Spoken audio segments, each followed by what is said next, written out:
అదే RTV app వార్తల్ని క్షణాల్లో చదివే అవకాశం ఉంటుంది. ఒక న్యూస్ పేపర్, ఒక టెలివిజన్ ఛానల్ మీ చేతుల్లో ఎప్పుడూ ఉంటాయి.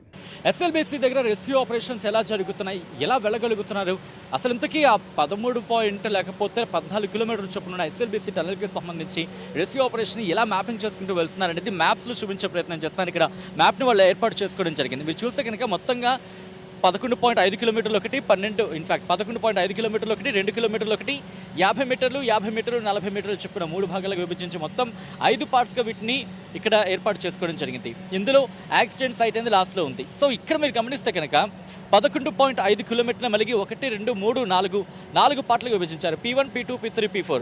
2.7 కిలోమీటర్ల వరకు ఒకటి, 5.5 కిలోమీటర్ల వరకు ఒకటి, 7.6 కిలోమీటర్ల ఒకటి, అలాగే 10.9 కిలోమీటర్లు ఒకటి, 2.7 కిలోమీటర్ల వరకు P1, 2.7 నుంచి 5.5 వరకు P2, 5.5 నుంచి 7.6 P3, 7.6 నుంచి 10.9 P4.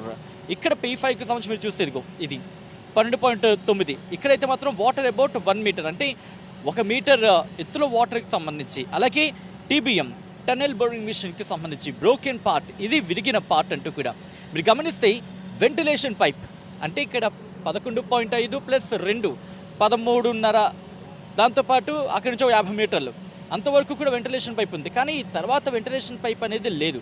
కానీ మీరు గమనిస్తే డెబ్రిస్ శిథిలాలకు సంబంధించి ఇక్కడ 5 మీటర్ల ఎత్తులో శిథిలాలు పోగి ఉన్నది. ఇక్కడ దీనికి సంబంధించి మాట్లాడుకోవడం జరుగుతోంది. దాని తర్వాత యాక్సిడెంట్ సైట్, ఇది ప్రమాదం జరిగిన ఘటనా ప్రదేశం అంటూ దీన్ని ఇలా విభజించుకొని ఎక్కడి వరకు సిచ్యువేషన్ ఉంది. ఇక్కడ దాటిన తర్వాత కాస్త ఇబ్బందికర వాతావరణం ఉంటుంది, అంటే వెంటిలేషన్ కాస్త ఇబ్బంది అవుతూ ఉంటుంది. దాన్ని మేనేజ్ చేయగలుగుతున్నారు, దాంతోపాటు ఇష్యూకి సంబంధించి.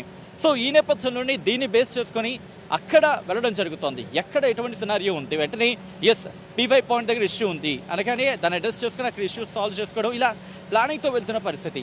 ఇటువంటి ప్లానింగ్తో, ఇటువంటి మ్యాపింగ్తో ఇక్కడ రెస్క్యూ